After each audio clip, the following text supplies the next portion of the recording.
Olá, meus amigos, tudo bem com vocês? Sejam bem-vindos ao nosso canal Fala Sério Pastor, é bom ter vocês aqui. Vocês, se quiserem participar aqui do canal, pode mandar a sua pergunta, envia para o meu Instagram que está aparecendo embaixo, eu vou colocar você aqui participando com a gente, tá bom? Hoje nós vamos falar de um tema interessante, nós vamos falar sobre arcanjos. Existem mais de um arcanjo? Existe apenas um arcanjo? Quantos arcanjos existem? Como é que é essa história, pastor? E aí, se Jesus é arcanjo, ele é o único arcanjo que existe, como que nós entendemos? Então, fica com a gente até o final e tenho certeza que vocês vão gostar desse vídeo.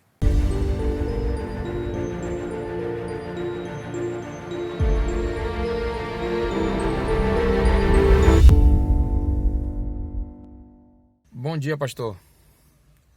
É um prazer para mim estar mandando esse vídeo para você. Você havia falado que a gente poderia participar do seu programa, né? Elaborando uma pergunta em vídeo. Em algumas semanas atrás eu vi em um dos seus vídeos você mencionar que existem mais de um arcanjo. Inclusive eu tenho dois textos de Ellen White do Espírito de Profecia, né? Um que se encontra na meditação A Fé pela Qual Eu Vivo, né? E o outro já não me recordo bem, mas é de uma carta de número 31 de Ellen White, onde ela fala que anjos e arcanjos adoram a Deus e tal, e uma coisa parecida. Então, eu gostaria de saber se teria condições do pastor fazer um vídeo, no Fala Sério Pastor, para tratar desse assunto, para falar dessa questão de só existe um arcanjo, existe mais de um arcanjo, o que realmente significa esse nome, se esse nome é um título, é uma patente, é algo que só pode ser mencionado seguido do nome Jesus, ou seja, algo que só pertence a Jesus, ou se de fato existe mais de um arcanjo. A pergunta é essa e eu gostaria de vê-la no Fala Sério Pastor. Obrigado, meu amigo Fábio, por sua pergunta, uma pergunta bem interessante, falando sobre os arcanjos. Eu gostaria de ler os textos com vocês, os textos mencionados, tá?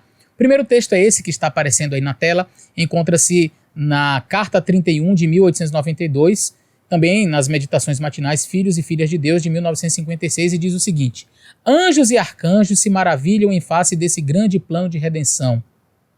Eles admiram e amam o Pai e o Filho ao contemplarem a misericórdia e o amor de Deus. Não há sentimento de ciúmes ao ser esse novo templo renovado à imagem de Cristo, apresentado em sua beleza para ficar junto ao trono de Deus.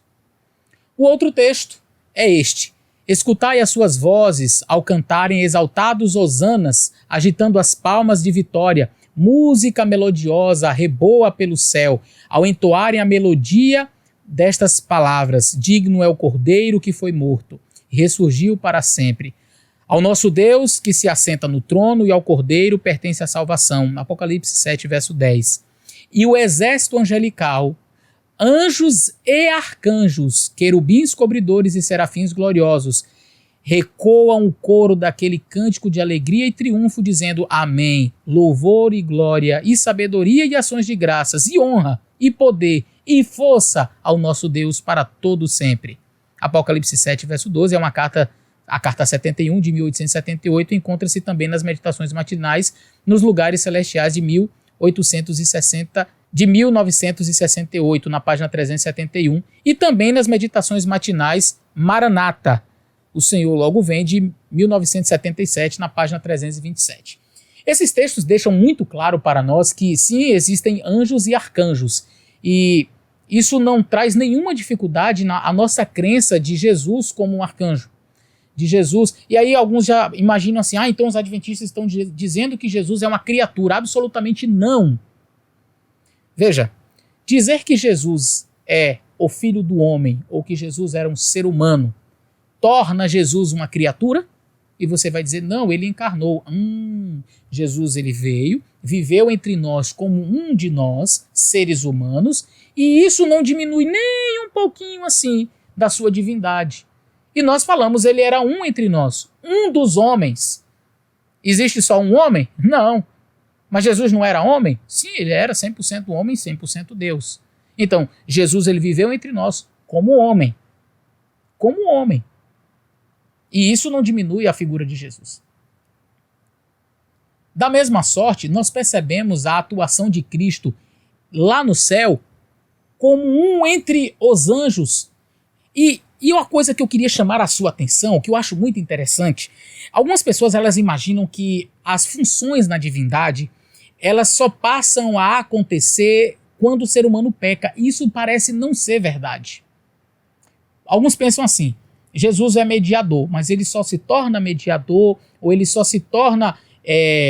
só começa a exercer essa função de ligação entre criatura e criador depois que o homem peca. É verdade que Jesus ele veio ser mediador como um ser humano encarnado, isso só aconteceu no planeta Terra. Mas parece que as funções da divindade sempre foram as mesmas. E a gente vai observar na palavra de Deus, e eu não vou gastar tempo aqui destrinchando a figura de Miguel como sendo Jesus Cristo, porque você tem uns 4 ou 5 vídeos aqui no canal que você pode procurar aí, coloca assim, Fala Sério Pastor, Arcanjo Miguel, e você vai ver uns 4 ou 5 vídeos só sobre esta temática. Então veja, Jesus Cristo parece ter assumido uma função entre os anjos de um arcanjo. Então, existe apenas um arcanjo? O texto é claro em dizer arcanjos. Arcanjos. E Jesus viveu ali entre eles. E talvez por isso a rebelião de Lúcifer lá no céu, olhando para Jesus, um arcanjo, Lúcifer, um querubim, olhando e dizendo assim, aqui a coisa, tá de igual para igual aqui, e ele parece esquecer que ele está diante do Criador. E aí você vai no livro História da Redenção, que chega um momento na eternidade que o Pai diz, olha, ele é o Criador de vocês. Jesus Cristo é o Criador de vocês. Ele não é um comum como vocês, apesar de estar entre os anjos. Então parece que a função de Cristo sempre foi essa na divindade, sabe? De estar entre as suas criaturas, de estar entre os anjos, na hora de, vai vir a terra, não vai ser o Pai, não vai ser o Espírito Santo no primeiro momento. Aquele que vai estar entre as criaturas, fazendo o elo com o Criador, Jesus Cristo, ele sempre vai assumindo essa função. Isso fez com que, por exemplo, alguns seres humanos olhassem e dissessem, ele é Deus? E até hoje tem antitrinitarianos, né? Negando, não, ele é Deus? Não, ele era um como nós, ele era um ser humano. O mesmo problema lá no céu, né? Lúcifer olha e diz, ele, Deus? Não, ele é como um de nós aqui. E o Pai chega e diz, leia o primeiro capítulo do livro História da Redenção, e você vai ver que coisa interessantíssima. Primeiro capítulo, livro História da Redenção, tarefa de casa aí, leia este capítulo. Você vai perceber que o Pai, ou então Patriarcas e Profetas, também fala sobre isso. O Pai chega e diz, olha, ele é o Criador de vocês. E os anjos se prostram em adoração a Jesus Cristo. Ele é Deus, mas estava ali entre as suas criaturas, como um arcanjo. Mas ele existia só um arcanjo? Não. Existiam vários príncipes, vários arcanjos. Isso não diminui a pessoa de Jesus Cristo. O fato de ele ser Miguel, o comandante das cortes celestiais, o comandante dos exércitos celestiais, não faz dele menor. Isso, para mim, na verdade, é muito bonito. Porque mostra que nós temos um Deus que não é distante. Um Deus que sempre está no meio das suas criaturas. Nós não acreditamos no deísmo, sabe? Daquele Deus que se afasta. Não. Um Deus que ele se fez carne.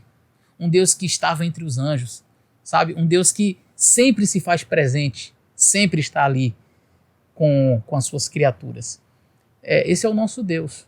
Essa sempre parece ter sido a função de Jesus Cristo, estar entre as suas obras criadas. Por isso que você vai ver a aparição do anjo do Senhor repetidamente no Antigo Testamento. É ele quem aparece para Josué. Quem? Jesus. E quem é ali? O príncipe do exército celestial, não é assim que fala? Quem é você? Josué pergunta. Eu sou o príncipe dos exércitos celestiais. Príncipe. Lembre que Miguel é chamado de um dos primeiros príncipes. Ele é o arcanjo que desce. Aí alguém poderia dizer, não, era apenas um anjo. Calma lá, não se apresse. No livro de Apocalipse, João se prostra diante de um anjo para adorá-lo e que o anjo faz, levante, sou conservo teu e dos teus irmãos, adora a Deus. Mas Josué prostra-se e adora aquele ser que está ali, o príncipe do exército celestial. E o que aquele príncipe faz? Aceita a adoração. Lá no livro de Zacarias está lá o Lúcifer se opondo, não é? O Satanás ali se opondo ao sacerdote Josué. E de repente quem aparece? O anjo do Senhor, que também é chamado do Senhor.